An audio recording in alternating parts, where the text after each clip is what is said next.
So, yan guys, ang aming baby na si Windbreaker. So, wala tayong gala, ibang trip ko. Tuturuan ko kayo paano mag-install ng keyless or remote sa ating mga SB. Actually, ito si SB or si Windbreaker, yung aming baby. Kasi Windbreaker yung pangalan niya. Is naka-install na ang kanyang remote. And, mamaya kakalasin natin yan. So, papakita ko sa inyo process by process kung paano mag-install lang keyless or remote. So, stay tuned lang. So, yun nga guys, napipigyan tayo ng pagkakataon, makapag-video, tutorial on how to install our keyless on our SB featuring our baby Windbreaker. So, Windbreaker po ang pinangalan namin sa aming SB yan. And so sorry guys na hindi ako yung inyong maririnig sa ating tutorial, as I promise na ako yung explain or ako yung magtuturo sa inyo step by step or process by process. And mas maliwanag na kasi may explain kung siya yung maririnig niyo sa ating video tutorial. And sana tapusin niyo po yung video at para mas matutunan niyo pa kung paano i-install yung pinapangarap niyong keyless sa inyong mga SB din. So, sana patuloy niyo pa rin po suporta nating YouTube channel, which is Chinita. Kung hindi pa kayo nakasubscribe, please to subscribe, like, share, and hit the bell button para lagi kayong updated sa ating mga tutorial, sa ating video, sa ating mga travel vlogs. Ayan. At hindi ko na patatagalin, let's jump to our video! So, yun nga guys, and as you can see, kalas na yung motor and ito na ituturo na sa atin kung paano mag-install ng keyless sa ating mga SB. Game na ba?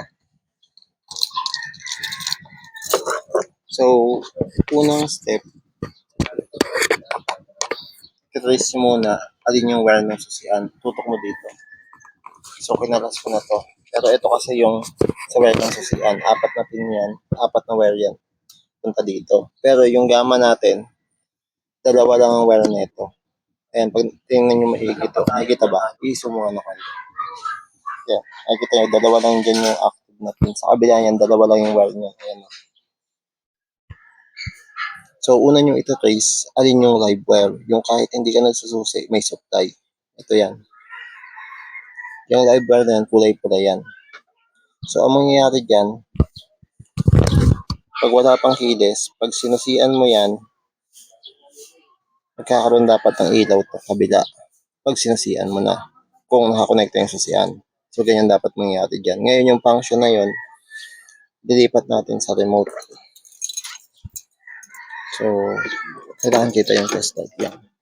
So, mangyayari dyan, once na pinan mo yung remote, kita nyo, umiilaw yung test light. Pag pinatay nyo, diyan kasi tatawid ngayon yung kuryente ng motor natin.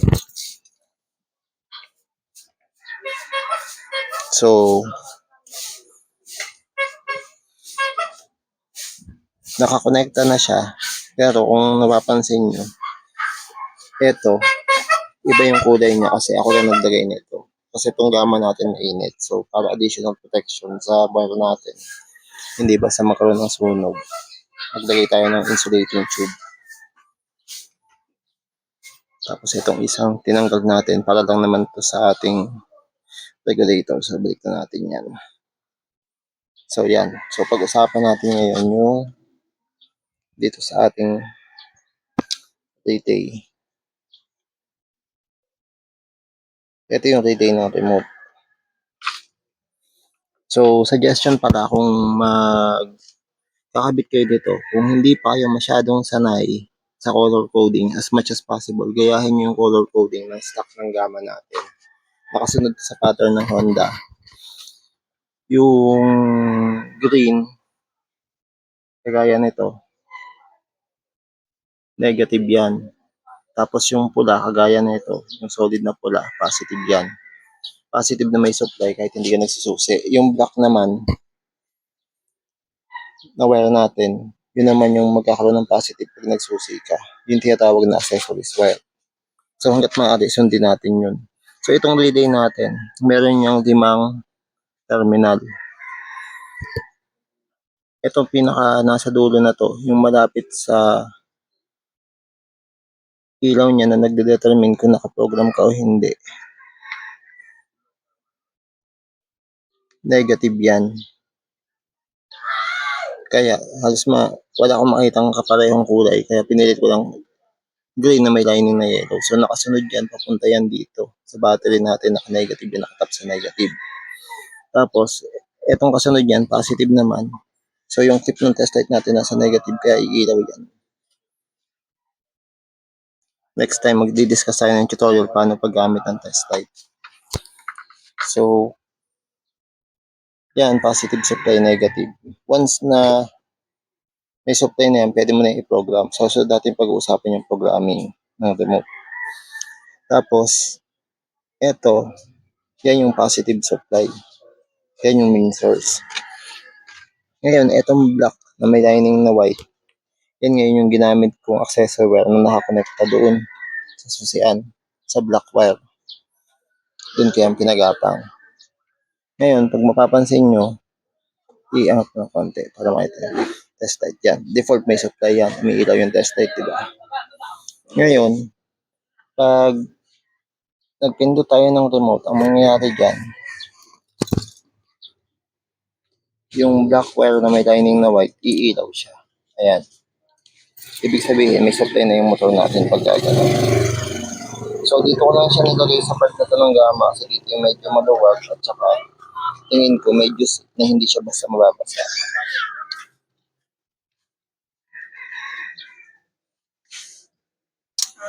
So, yung nakikita nyong pula na to na may lining na blue, nakapunta yan dito sa battery. Dito nakatap yan.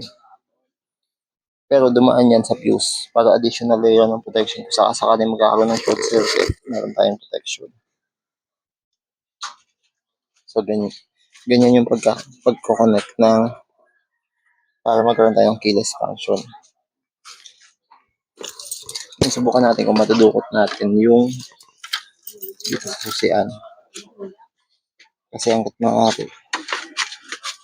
Ayan. Ito yung wire natin ng ignition, 4. Isang ang negative. Ito yung positive. Ayan yung laging may supply kahit hindi ka nakasusi. May supply dapat dyan. Ayan. Tapos ito yung black wire natin. Pag sinusian mo, kakaroon dapat ng supply. Kaya lang hindi ko madukot. Kasi, ayan.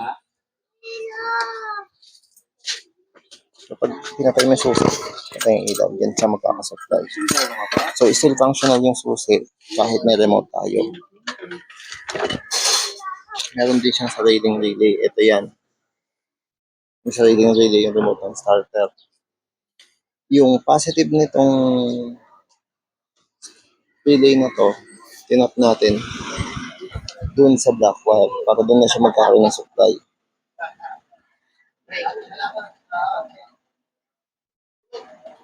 Tapos yung negative naman itong relay na to, tinap naman natin sa neutral line. Meaning, kapag naka-neutral lang siya, saka lang gagana yung remote starter mo. Pero pag naka-primera hanggang quinta, hindi siya gagana kasi sa neutral lang yung trigger niya. Tapos yung pinaka-main source na naman, yung katumbas dito ng pula, nakatap naman yun dun sa black wire. Dun din siya nakatap. Tapos yung output niya nakapunta sa trigger ng starter switch. Para pag inan mo yung may supply niya. Pag inan mo siya, pindot mo yung B. Dapat mo naka-neutral. Pakita mo yung naka-neutral. Yan, naka-neutral siya, di ba? So pag pinindot mo yung B, saka lang siya mag-i-start. Pero, i-gear mo, apakan mo. Apakan mo ng isa. Okay. Yan, pakita mo, balik mo din. Pakita mo yung number 1. Kita. Ayan. So, naka-primera siya. Pag ipipress mo yung starter, hindi siya mag-trigger. Kasi sa neutral lang siya naka-trigger pang safety. Pero, yung manual function yan, gamit yung clutch.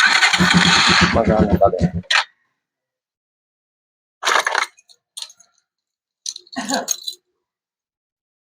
Balik na sa neutral. Ako na.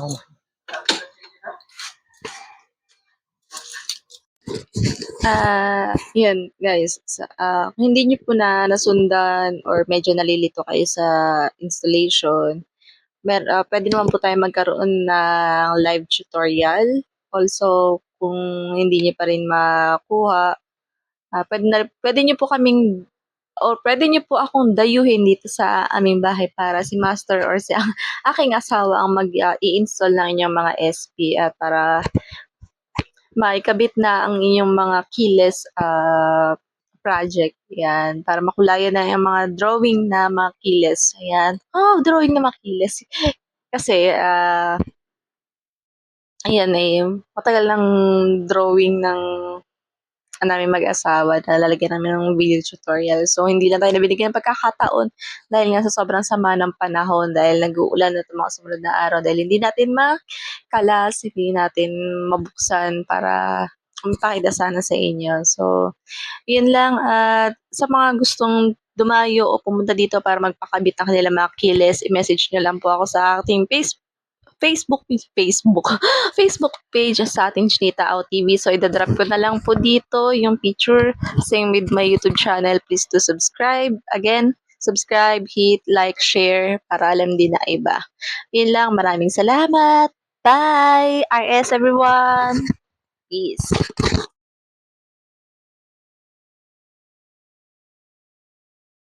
So, ito guys, dito naman tayo sa part ng wiring diagram para mas maintindihan nyo yung pag-install ng keyless.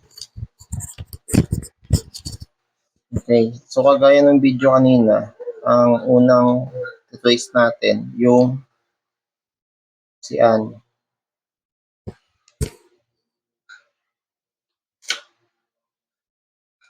So, pagdating ng dulo ng susian, pag tinrace nyo yan, may terminal yan. Galing sa susian, 4 na wire. Meron ka dyang green, meron ka dyang red, meron ka dyang black, tapos meron kang black na may lining na white. So, paglabas yan galing ng terminal, dalawa na lang yan. Red, tsaka black. So, dyan lang tayo mag-focus sa dalawang wire na yan para dito sa engine on relay natin. So, yung red na yan, nakakonekta yan sa fuse.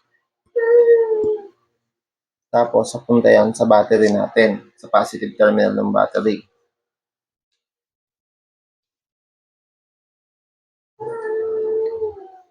Ngayon, lagi itong may supply, kahit naka-on or naka-off yung motor, lagi may supply itong red na to. Yan yung live wire na sinasabi. Pag naglagay kayo ng susi at inon nyo yung gamma, yung red live wire, yung kuryente niyan, kukontak ngayon sa black o yung accessories wire.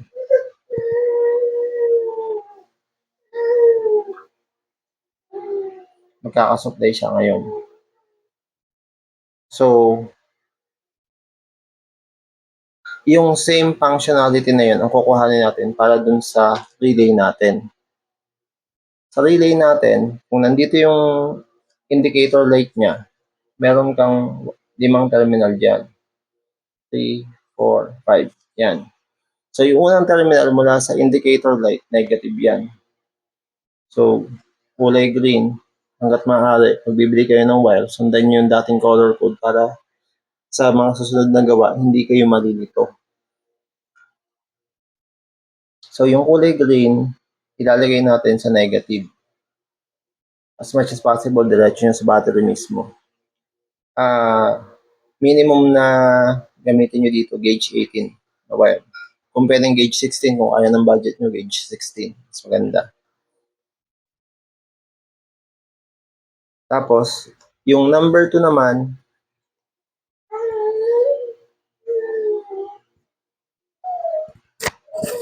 kulay pula, itatap natin dito sa red wire. So kung nakita nyo kanina yung tapping ko, malapit lang dun sa terminal mismo kasi hindi ako nag-i-splice para hindi ma-void yung warranty ng motor. Pero kung saan kayo komportable, okay lang din yun. Ngayon, yung number 4, ito yung main supply input. So, dito natin yan itatap din sa red wire. Sama yan. Tapos, yung number 3 naman natin,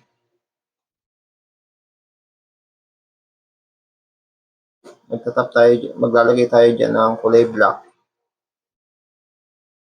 Para ng color code. Yan naman yung main supply output.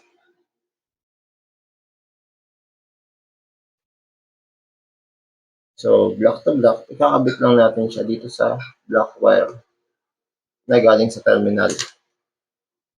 Tapos, yan na yun. Depende sa kung saang button nyo ilalagay ng remote, yung pang engine on, either A or sa B, or kung 4-channel relay yung kukuhanin.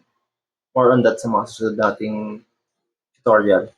Pero, ito na yung pinaka-simpleng paliwanag ng wiring diagram ng engine on para sa keyless. Ito na yun.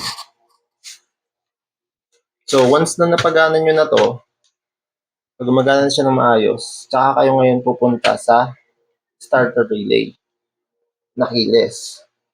So, ganun din mula sa indicator light sa kaliwa, meron kang 1, 2, 3, 4, 5 terminal. Ngayon, sa may baba ng gamma, meron kayong makikita dong terminal ng para sa gear indicator. Maliit lang siya, tapos meron siyang 6 wires. Pag naturo ko sa inyo paano yung racing, hindi na mahalaga yung color code. Pero sa ngayon, kung tama ang pagkakaalala ko, green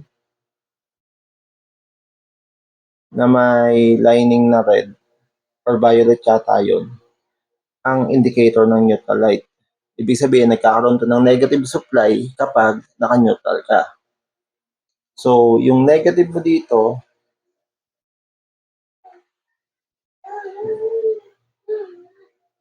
yung green wire, doon mo siya ngayon ididikit sa neutral line indicator. Tapos, etong positive naman, red wire, nung remote starter relay natin, dito mo naman siya itatap sa black wire. Either galing dun sa wire ng relay natin or dun sa wire sa may remote. Sa may susian.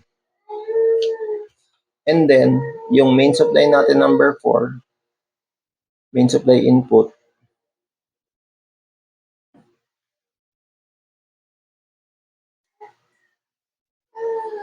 black wire din ang gagamitin natin dyan. Oh, sorry, black pala dapat ang color code nito, hindi pala red. Nauna yan. Black wire din ang gagamitin natin dyan. Doon din natin siya i-connect sa positive. Tapos, etong output natin, yan.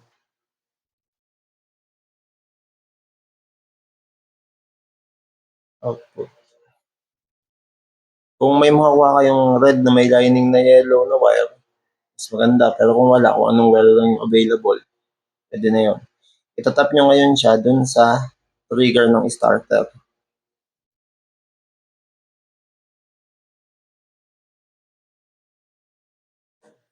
Which is yellow na may lining na red. Yan yung ngayon siya itatap. So, magiging function niya, magkakaroon ng supply ito kung naka-neutral ka, pang safety na rin, kasi may mga nagkakabit ng remote starter na yung negative talaga ng battery yung ginagamit nila. So, ibig sabihin, hindi siya nakadepende kung naka-neutral ka o hindi. Pag pinindot nila yung starter na natapat na naka-primera, umaandar yung motor, sumisipa na pusa, delikado, magagasasan pa yung motor. So, pang safety to. Yan, basta wala na kayong ibang i-splice, lahat ng function ng gamma nyo, as it is pa rin, magdadagdag lang kayo. Tapos tested ko na tong remote na to, meron na akong mga nakabitan na sobrang matagal na yung remote, hanggang ngayon functional pa rin. Hindi pa din sila nagpapalit ng mismong remote, goods pa rin yung battery ng remote, yung relay goods pa rin. So, yan yung buong diagram niya. So, recap natin. Mula sa battery, tsaka sa susian ng gamma natin, pag ginalas natin yung tangke, malapit lang sa manibela, makikita nyo yung susian. I-trace nyo yung wire ng susian sa terminal nun. Sa kabila, merong red at saka black na wire. Doon kayo mag-focus. Yung red wire, once na-trace nyo na kung nasaan yun, doon kayo kukuha ng positive ng engine on relay natin at saka ng main supply. Tapos yung negative ng engine on relay natin, itong nasa pinakamalapit sa right indicator niya, sa negative ng battery. Pwede din sa battery ground, pero mas suggested na sa battery mismo nakarekta. Tapos yung output, yung nasa gitna na yan, dyan yung ngayon itatap sa black wire ng motor. Yung nandun sa may terminal mismo, main wire kasi yan. Ulitin ko, minimum gauge 18. Ito kung kakayanin yung gauge 16, mas maganda. Tapos, since goods na tong engine natin, sa starter naman, yung negative natin nakatap sa neutral line indicator. Para magkakaroon na siya ng supply kapag naka-neutral tayo. Yung positive sa black wire para magkakaroon na siya ng supply once na in-on natin yung motor. Tapos, yung main supply natin ng starter relay, sa black wire din nakakabit yung number 4 na terminal. Yung number 3 na terminal naman, kung may makuha kayong wire na may kulay na yellow na may lining na red, mas maganda para hindi kayo malito sa color coding. Itatap nyo ngayon siya dun sa trigger ng starter, which is yung yellow na may lining na red. So, yan lang po.